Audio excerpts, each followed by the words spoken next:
Welcome to the Ask Brien podcast radio show, where you'll hear from some of the most successful founders and CEOs of businesses and startups, sharing their best advice for success and even some stories on how their mistakes actually make them even more successful.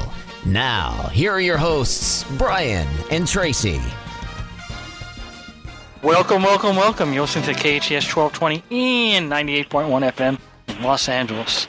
Kind of a heat wave here today. A little hot. What do you think, Pat?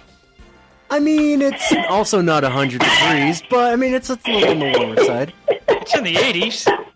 Anything above 70 degrees to me is hot, so yeah, you're right. Although it is LA, and we are called sunny California for a reason. Although we did have rain, I think, on Monday. Very, very unusual. People didn't know what to do. They were like, oh my God, it's raining. I don't have an umbrella for my car. Can I drive? Anyway. I just want to know, if Patty said the sky was blue, would you say, no, it's not blue, it's green? I just want to know. Well, first of all, I think he would. First of all, I've never said the sky is green. Unless we're going to a different planet, the sky will not be green. Could be light blue, I've never seen you be on the dark same blue, page. That's right. cloudy, sunny.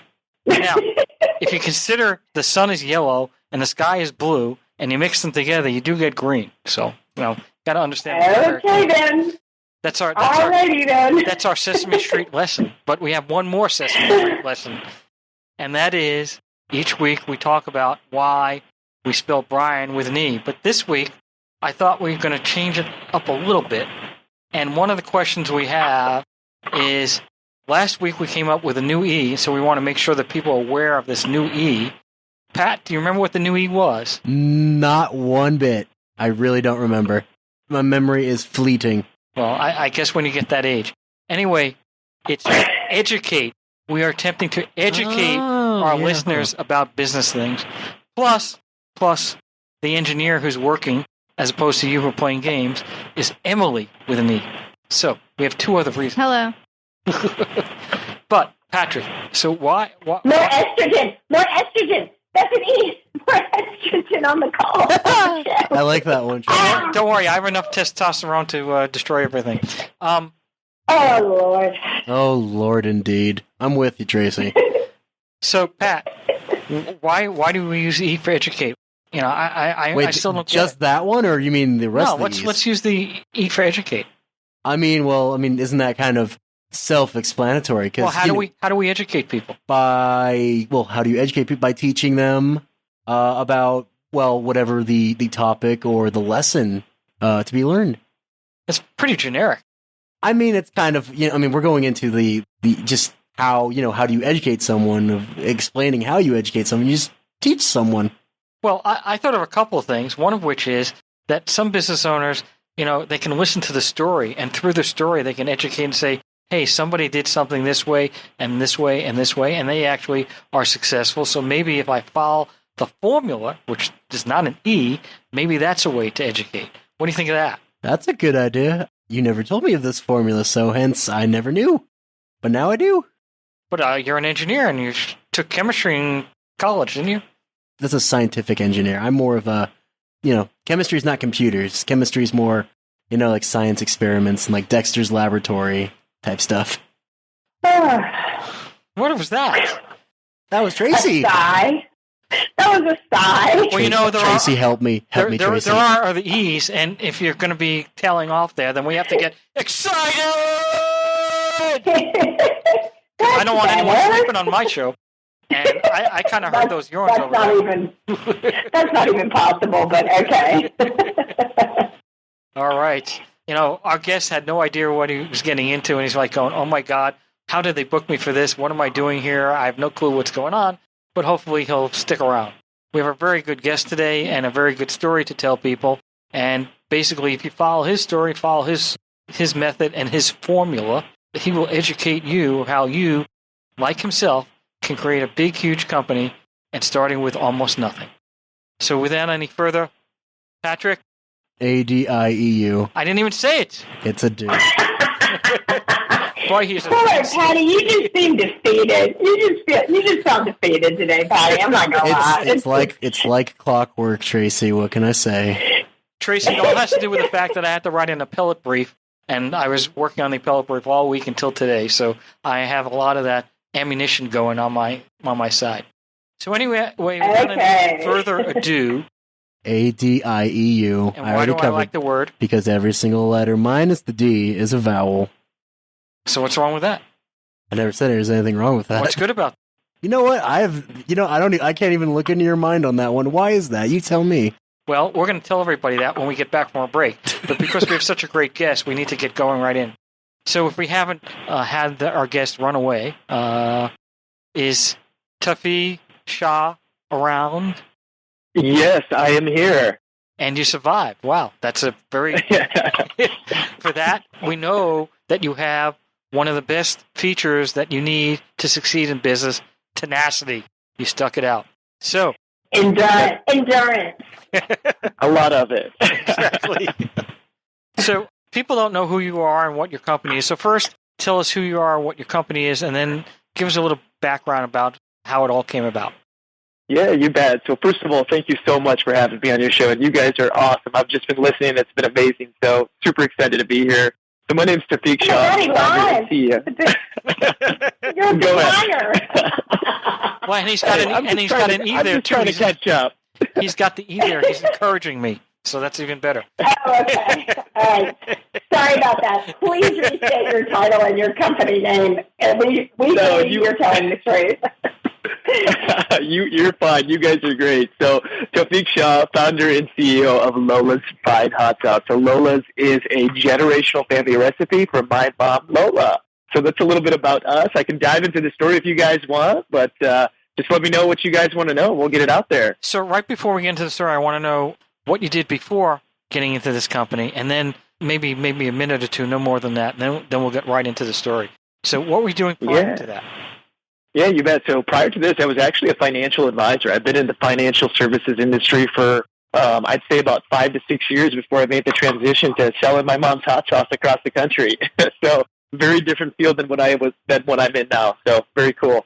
And how did you come up with the idea for did you like your mom's sauce and you said, hey, listen, Mom, why aren't we selling this? Or how did it happen? Yeah, so, one day I was having a food day at work, and, we had, surprisingly, a taco food day, which was perfect. And I'm just trying to think of what is the perfect complement to this assortment that I can bring. Because, if you ever been in those corporate jobs and you have a food day, and you go up to that table and you grab something, you don't bring anything, you feel a little bad. So I was trying to think, what can I bring? And I'm like, oh, you know what? My mom's hot sauce. So I literally grabbed a bottle, brought it in, took it to work. Everybody tried it and said it was the best hot sauce they ever had. And they said, you should be selling this stuff. And so right then and then was my aha moment. All right, well, hold on. Let's take a step back, because what do you mean your mom had a bottle? It almost sounds like it was already selling a product. No, so going back, so my mom, she is Filipino. So she's an immigrant from the Philippines. A doctor, mind you, came to Iowa, where we're located at, to take care of local farmers. And growing up, my mom had the opportunity to start her own medical practice, helping a lot of these farmers. And they brought tons and tons of delicious produce. So my mom had been making this hot sauce since I was a kid. And one of her things was always to make sure that we were having a nice hot meal, and it was accompanied by this hot sauce. So, it just kind of stuck around ever since I was a kid, all the way up until I was like, to now. My mom would make bottles of hot sauce and just hand them out to me and my sisters for fun. So that's why it was around. It was in a mason jar, by the way, not a bottle. So if I went to your house on Halloween and I was 9 years old, would I got some hot sauce? You just might. Hot sauce and a side of candy. That sounds interesting, actually. Now, when you say hot sauce, are we talking like Tabasco? Are we talking hot salsa? Are we talking wasabi? What are we talking about? Oh, man, those are fighting words right there. No, I'm just kidding. I'm ready to go. So not like... So Tabasco, not trying to be like them. They're a great company. They've been around forever. This is more of a different type of flavor. I mean, everything that we use, it's all natural. It's vegan. It's gluten-free. We use fresh, real ingredients. We source everything from farmers and try to grow as much as we can locally. So we really only have 5 to 6 simple ingredients, and it's one of those hot sauces that's full of flavor. I don't know about you, but some of those, standard ones, such as Tabasco and others, to me, they're just kind of vinegary. They just don't have enough heat or flavor. And this is kind of that perfect blend between flavor and heat with a little bit of umami in there. So you just get a delicious taste that enhances all of your cuisines. Well, I think the reason why I mentioned Tabasco is I went to the University of Buffalo, And when I went to the University of Buffalo, that's when buffalo wings were just starting out. So Tabasco was a main ingredient. But I just thought of a new thing you could do, right?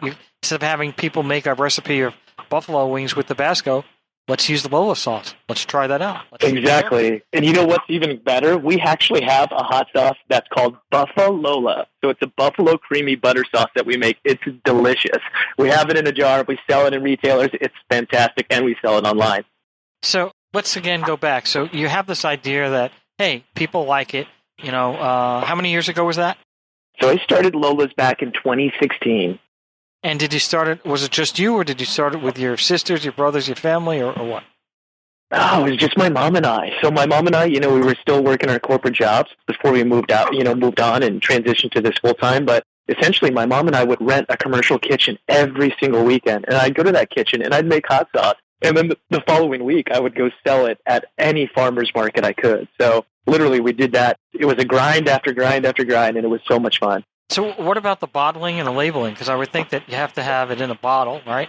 So did you have a company that did that for you, and then you were able to put it in each jar, or how was that? Or was it just the mason jar? That's a great question. So we actually used the same Woozy bottle that we used back in the day. So, really what we did, it came down to doing a lot of research and just trying to learn as much as I could. So, I went online and looked, hey, how do I get a glass supplier? How do I find a label maker? Back then, my mom and I were buying the 5-ounce Woozy bottles off maybe Amazon or eBay or something, bringing them home. And then literally our label was like an Avery Craft Brown label. The ones that you get and print off your printer? That's exactly what we had. So that's how it started. Now, I know that if you sell these in stores, you have to get something called the UPC code, Uniform Product Code, and you have to actually apply for it and get a unique UPC code for your bottle. So how long did it take you before you got into that area? That's great because it's a great question. So, after doing the farmers markets for a year, 2016 to 2017, it was just really a grind, loading my car up and selling my hot sauce that we'd been making out of the commercial kitchen. And I said, there's got to be a better way to do this. Being in Iowa, the next logical choice, we have Hy-Vee and we have Fairway. So we're like, you know what? I want to go to these retailers. They all brought it in, but they said, you got to change your label. It doesn't follow code. So I literally, spent hours of my day just learning how to do it. And it was all self-taught. You can find it all on Google pretty easily. And then how long did it take you before you knew you had a hit? Was it on day one, or did it take a couple months or a couple years or what? It's crazy because, I get asked that question quite a bit, and it was actually almost like instantly. I remember Hy-Vee being our first major retailer to bring us in here in the Midwest, and they're like, we love your hot sauce. It's the best. And then they immediately put us in like 50 or so stores, and then we're now chain-wide in all 260 plus. But our next biggest validation in this business was Kroger.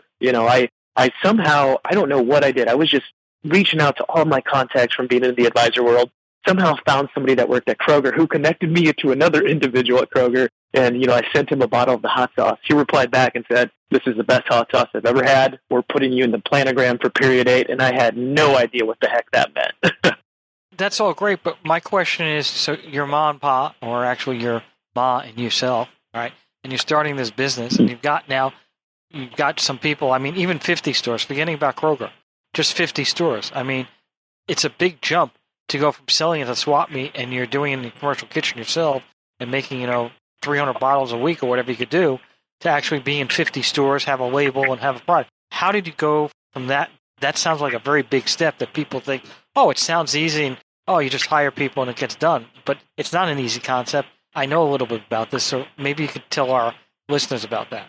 Yeah, so it's a good question. So you're absolutely right. It's not easy. So along with researching the information, one of the biggest things I did was look for a co-manufacturer. So, I literally just went on the internet and browsed around different sites and different co-packers and called them. And, we found a small batch co-packer that could really help us and guide us through this process. So they were able to make, produce, bottle, and give us a compliant label. And, I learned all about GS1 coding and everything like that and figured it out. You got to go to GS1 and register it, and that's how you get your UPC and G10. So it's definitely a learning curve, but having those co-packers that are educated and helpful along the way have been an incredible amount of help. And were they the same people that helped you with the label? Because labeling has a lot of requirements. It's not just the ingredients. Also, if you want to put on there gluten-free or organic or natural, there's certain requirements you have to make in addition to having the ingredients listed there. So did you have a label person help you out there? Would the company do that for you, or did you do that yourself? Yeah, so we did have a label company. We worked with the label company that our co-packer had referred us to, and they really helped us kick our label off the ground and make sure everything was compliant. And you're exactly right. You have to have certain certifications. And, the good thing was we had not only our co-packer, but a labeler that was very experienced in the consumer packaged goods space to say, hey, look, this is what you can do, and this is what you can't do, and this is how it needs to be done. So great to have mentors. Mentors are very good. In fact, you're probably mentoring some people out there that are thinking, hey, my mom's soup tastes great. Why can't I be selling that in the store? Campbell's isn't that good. It's all kind of watered down sodium, whatever. People are saying that. That's what Patrick keeps on saying. Once he stops using his telephone, but, eventually he'll say that. So a couple questions. So how long did it take you to get into those 50 stores? That was first year? Yeah, so that was the first year. Hy-Vee really didn't have a local Iowa hot sauce at the time, and we were able to present to their buying team, and they said, we love it, we love your packaging, we love your style, we're going to bring it in. So all within the first couple of months of presenting to them. Now, did you know somebody there that said, hey, listen, it's great, I want to get it in the store? How did you get that meeting even? Yeah, it's a good question. I didn't know anybody at Hy-Vee, honestly. So, the great thing about them about 5 years ago is as long as you have a good product and you meet their codes and regulations, they can bring it in store by store. And, the great thing is we got into one store and I asked them how about distribution. And they said, hey, this is the guy you got to contact. Contacted him and I just asked for a meeting and he said, come to my office, we'll give you 15 minutes. And we did and presented and all of a sudden we got into their distribution channels. We have my co-host, Traci. Traci, before you get started, I did have that last question about the shelf space. So I've been told that sometimes some retailers sell their shelf space and sometimes they don't. What's the rule on that and how does that work and have you had to do that? Yeah, absolutely. That's a great question. So, some retailers are like that and some retailers aren't, especially, with us, we're minority owned and certified locally right here in the Midwest. So being Asian minority owned has been a super tremendous help. But yeah, to be honest with you, a lot of the shelf space outside of Iowa and some other places that we work with, you do have to give some sort of promotion to get that shelf space, which we do. And then you also have to meet certain thresholds for turns, how many people are buying your product. So, we really work close with those retailers to try to negotiate to get a good deal on the shelf and then get things rolling and prove ourselves and then just add more from there. Now, once you have paid for shelf space, if you have to do that in certain circumstances, is it ever a time where they say, well, the product is too good, so we're going to not charge you as much? Or is it something that, once it's built into the system, they ain't letting go and it's always going to be that price or higher? That's a good question. So really, if your product's doing really good, which we've, knock on wood here, we've experienced throughout the past couple of years, and since I started Lola's, is they'll just come back and say, hey, look, we'll take less percentage on promotions and we'd like to add more of your products. So it's always good when that retailer that you launched it with, 2 or 3 SKUs comes back and says, hey, what else you got? So we're experiencing that now, and we're really riding that wave. And before I turn it over to Traci, the last question is, where can people go to get the product? Absolutely. So in the area of northern Los Angeles, though, on the West Coast, we're in the Save Mart companies. We're with Lowe's, like the Lowe's home improvement retailer. We're pretty much every single Lowe's, Whole Foods, Natural Grocers, Albertsons, Safeway, and select Vons. As well as you can get it online, too. You can just go to lolasfinehotsauce.com. We've got a great program there and even some promos, so be sure to check us out there as well. And Traci, you're on. Thank you. Well, what a perfect segue into my first question, which has to do with Lowe's. Please share with us your experience and how you actually got into almost every single Lowe's story, because I think it's an entrepreneur's dream come true to hear what you are able to achieve. Yeah, absolutely. It's a great question. So, Lowe's is an amazing retailer, and the experience I've had has been amazing. So back in 2020, actually, Lowe's held their first ever virtual Making It with Lowe's Summit, which basically all of the Lowe's executives partnered with Damon John from Shark Tank to host the show, where out of 1,300 applicants, they selected a few of them to make it to the final rounds and present their products to the CEO. Like, we got to present to Marvin, the CEO, their VP of marketing, all the executives. And it was kind of a round-robin Shark Tank style. So, it's crazy. I went through it. I applied online, and they just kept saying, hey, send us a video. Send us another video. And then all of a sudden, it was top 50, top 10, and then top 3. So it was just an amazing experience to be part of that. It was almost a dream come true for us. So it was incredible. Well, and I can tell that that was really a great catalyst for growth for you. Would you say that that was the single one thing that was the biggest catalyst for growth for you, or how can you attribute other areas that have gotten you into the stores that you're in today? Yeah, that's a good question. It's definitely one of the biggest catalysts, but I think the bigger one is just the customers that use our product and the retailers that have faith and have taken a chance on us, because, starting with Hy-Vee to Kroger to everybody else, and then being able to maintain that shelf placement for 5+ years it's no easy chore, but definitely the Lowe's thing was big. We was able to really, in addition to winning placements in every single Lowe's store, they gave us a small business grant. They gave us a mentorship with Damon John, which was super awesome as well. And then basically it just really helped us create more stability, build more jobs, and hire locally, and work closely with our farmers to make sure that we get the best possible product. So it really did help. And I think, this question was positioned when we were on the break, but I think it's really good for everyone to hear. How do you build the bridge between Lowe's, who's known as a home supply warehouse, if you will, for construction and lawn and garden and things like that? How do you build the bridge between being able to have shelf space within Lowe's for a hot sauce product? Yeah, that's a great question. And, that's actually one of the questions one of the executives asked. They asked, how do you see your product in our stores? And it's funny. So prior to even me knowing about the Making It with Lowe's, I'd always been a Lowe's customer.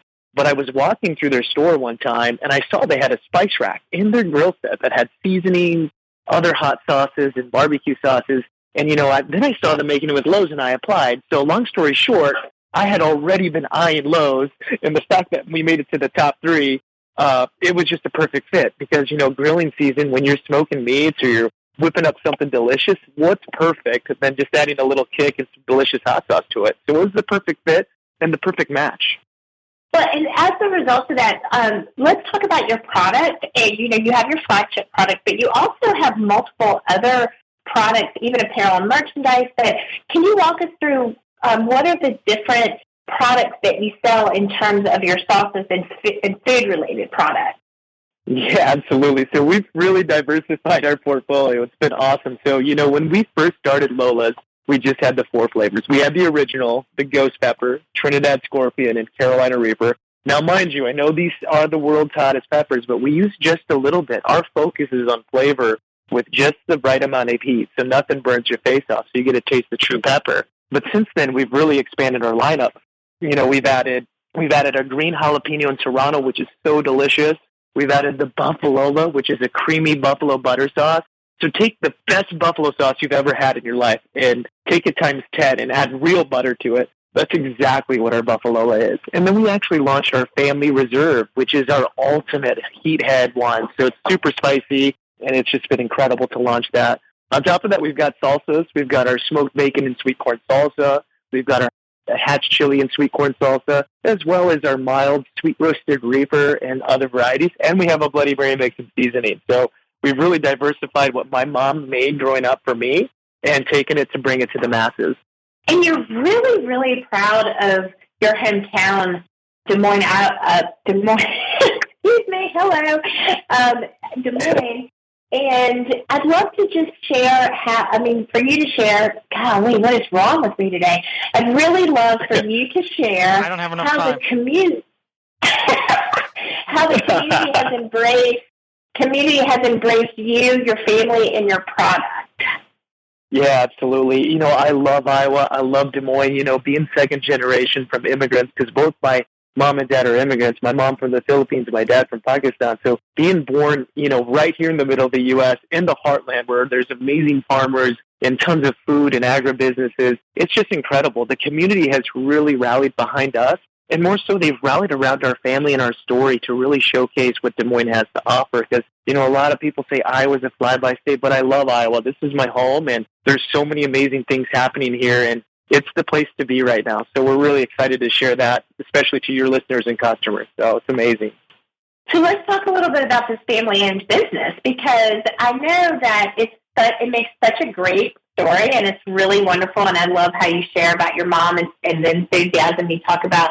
But let's go behind the scenes a little bit, and how difficult is it really to work within and run a family-owned business?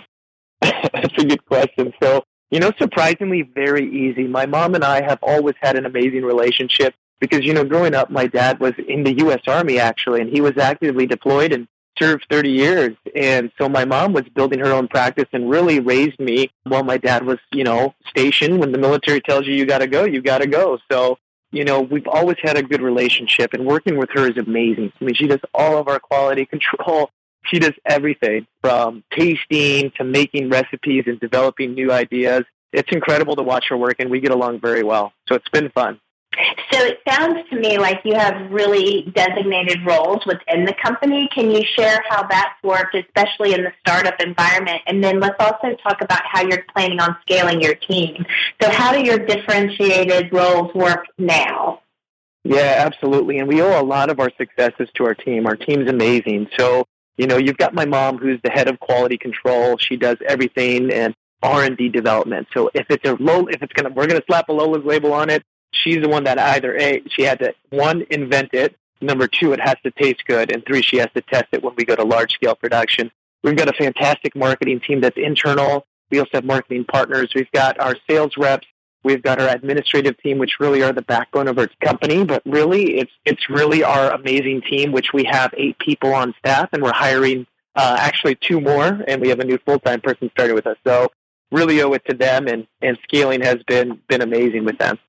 And where is the area that you really feel like you would like to see growth within your team? Like, what is the area that you would like to hire more people and really see growth happen from there? Yeah, so we'd really love to see, everything from our administrative to sales team grow. Obviously we're bringing on another sales member, and the more sales you have, the more back-end work needs to be done. So, we're really working on that, and I'd love to see the team grow and see if we can get into more retailers. I mean, we're just in the U.S. and Canada. There's other countries out there, Australia, Europe, Japan, all those places. We want to get out there. That's our goal. And how did you develop your branding? Did you use a marketing agency or did you develop it in-house? That's a good question. I actually designed our brand, so it's crazy. When I first started Lola's and started down this rabbit hole, I was just so attentive to detail. I've always been attentive to detail on the branding and marketing side. And, I used kind of a random generator program. I can't remember what I used, but, I fiddled around with it and I'm like, that's it. The chili pepper, Lola's Fine Hot Sauce. It looks great. That's exactly what I want. Let's go. I love the simplicity of it. And I love just the clean fonts and everything that you did. And I'm sure that it has translated really well into your products and then in apparel and merchandise too. So is the apparel and merchandise really just for fun, or is that a separate revenue stream for you that you want to grow? Yeah, so that's exactly what we want to grow in the apparel and merchandising. We actually created several really cool ones.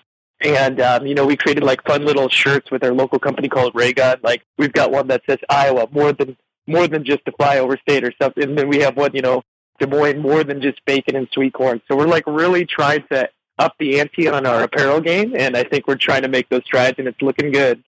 I love our listeners can find us on your website where it says Iowa, but you use the pepper as the I, but it says humidity, yes, but don't forget the heat. That's amazing. I love that one. That one's hilarious. That is definitely great. So with your do you anticipate that you will stay a family-owned business for as long as possible, or what are your plans to scale when you're talking international growth? Like, that's a massive next step. How do you see the company evolving? Yeah, so we're staying as a family business for sure, and we'd like to retain as much as we can and keep the controls because my mom, she gets the chance to taste everything, but we've been open to taking a look at opportunities to help with that growth. But right now we're in a position where we don't really need to take on additional investors or anything like that. So it's been great to just be able to fund everything ourselves, keep the momentum going, and build the brand. And you mentioned that one of the things that you're a stickler about is your attention to detail, which I think is an absolute success trait for any entrepreneur.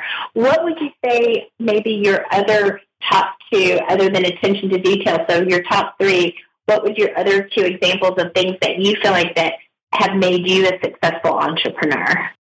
That's a good question. Not to toot my own horn here, but I love talking to people. So being able to have amazing conversations and engaging, I think I think the skill set and just really enjoying and talking to other individuals such as yourselves, and really just the passion behind the brand. So, I mean, when I'm built the way where when I get involved in something, I love it, I breathe it, I live it, and I just do it over and over, and it never stops. So my love for our company, our brand, my mom and her sauces and everything together, it's all just fueled by one thing, and that's to create the best hot sauce in the world. So those are the traits, I would say. Okay, so now I would like you to share, what do you find your top 3 struggles in the role of CEO or a startup? What are those top 3 struggles that you face? Or you can use the word challenges. Okay, exactly. Challenges. Good call on that one. Positive, upbeat, rainbow unicorn host over here. I can't even believe that you called me out on that. Well, especially since Facebook changed their name to Meta, so everything's changing. Go ahead. Okay, well, my positive attitude is not changing, just so you know. I'm still rainbow unicorn. But I digress. So what are your biggest challenges that you face as an entrepreneur and or CEO? Very good question. So a lot of challenges. Well, I mean, there's tons of challenges everybody faces starting a business. With the rate that we have grown, we went from almost being in 5,000 retailers to 10,000 within like literally a few months. So scaling has always been kind of a challenge, but it's nothing that we can't handle. So definitely scaling, making sure that your product is good and things like that. But we always have a great team in place. But having a company and go through those changes is challenging sometimes, as well as the supply chain right now. Right now there are disruptions everywhere. Being able to maybe, focus on what's important and what are the things that are coming in the near future with all these, shortages and things like that. It's, that can be a challenge, as well as, the big challenge is, growing a team. You've got a lot of meetings, you're hiring on more people because everybody's a jack of all trades, right? Everybody's doing a little bit of everything. So kind of sorting and segregating those tasks so people can do what they're good at and focus. So those are the top 3 challenges we face. One of the things that I'm very surprised at that you have not mentioned, and it's usually the biggest factor for businesses, it's funding and money. Because when you're scaling a business, and now we got 10,000 units that we're selling, and now we're selling 20,000 units, all right? There's usually a problem because your accounts receivable is going to take a while to come in. And so many businesses have this funding issue. I have not heard that at all, which I'm actually kind of shocked at. I'm also going to commend you on it, but I'm also shocked that that's not A, challenge, and B, how you can self-fund that type of growth. Yeah, so, that's actually a good thing. So, I mean, it was a challenge, you know what I mean? So to dive into that, you're absolutely right. It is hard to get the capital to scale. And the thing was, when I started Lola's, everything was self-funded. We were self-funding everything. And I remember when we first got a massive deal, we got a really big deal with a third-party distributor launching in almost 800 new retailers actually in the Northeast. We had challenges raising that money. So, we never raised any money, but what we did was I went to so many different banks. Some of these banks, they just didn't understand the model. I think I went through like 25 banks before I finally found one that was like, yes, Taufeek, we believe in you. We like your projections. We like your business. And I was able to get the funding I needed. And now that I've demonstrated that our business is doing well and we're able to manage our cash flows and revenues, they've been able to extend lines of credit. So that's been what's been able to really help us grow. So that's that. And on top of that, being able to have great terms with our manufacturing partners that we work with. You know what I mean? As you said, sometimes you might invoice a retailer and it takes 30 to 60 days to get paid. So being able to negotiate terms and having that relationship with your manufacturing partners to help scale and grow with you, it's a win-win. And we've been really successful at that. So that's how we've been able to keep that as minimal as a challenge as possible. Another question is, especially with COVID, especially what's going on with the ship containers and getting products in and out, how are you handling logistics currently with the supply chain problems with truckers, finding workers, et cetera? Do you have any of those issues? Yeah, so I mean, right now it is a serious issue. Trucking, freight, prices of gas have gone up. Not enough workers to really get the goods and deliver the goods. We've been challenged with those, I would say, for the past 4 months. The good thing is, though, we keep on going and we keep on fighting the good fight. But the way that we've really done that is by forecasting way into the future. We're already working on projections for 2023, bringing in the inventory ahead of the holidays so that when the holidays come here, that we're able to handle that and make sure that 2022 is a success. So, we're kind of rolling with the punches. It's tough, but we're hanging in there. So give 3 lessons, and they can be tips if you want, of what people need to do to be successful. Absolutely. You got to hustle, number 1. Number 2, patience. And number 3, integrity. Being a person of your word and doing the things that you're going to say are really going to help you get to where you need to be. And those are the top 3 tips I have. Well, that's interesting. Usually people are using the words like tenacity or something along those lines, or passion. Those are the 2 I hear the most, tenacity and passion. That you have to love your product and you have to be constantly going. Your 3, integrity I get, because obviously if you're not honest and you don't have trust with your vendors and people, you're not going to succeed. But the other 2 I haven't heard before, so I have a question about that. And then secondly, how many people currently working for your company? Yeah, so right now we have 9 full-time employees, and we're hiring on 2 more. And how does patience, what do you mean by patience? Is that a form of tenacity that you have to just stick with it and realize it may take some time, but you're going to get there? So it's a form of tenacity, or is it patience in another way? How are you using the word patience? Correct, exactly. Patience and tenacity. So, passion, you just automatically assume that somebody's got that. If you're starting your business, you got to have the passion. You know what I mean? But that, I think, should be an automatic given, because why would you get into business if you don't have the passion? But as far as patience, the tenacity, you're absolutely right. Being able to watch your business grow and be able to sustain all the challenges that happen there. That's exactly what it is. And what do you want to tell the audience? Are you promoting something? Is there something about your product, something you want to say? Because we've got about 30 minutes. Yeah, you bet. So Lola's, the generational family recipe. We've got different flavors and varieties. Would love everybody to get a chance to try it. You can find us at lolasfinehotsauce.com. Follow us on Instagram, Twitter, Facebook at Lola's Fine Hot Sauce. And just thank everybody for, the opportunity to be on this show and share our generational family story with everybody and your viewers. And do you have, are you going to stick to the sauces, or are you going to expand your product line? We are expanding our product line. We actually have 4 new products in development, 2 of them which are super innovative. They're actually launching in the snacks category with something that we're launching, so it's going to be really delicious and unique. So watch out, Buffalo-style Lola's chips. Anyway, have a great week, and we'll be back next week.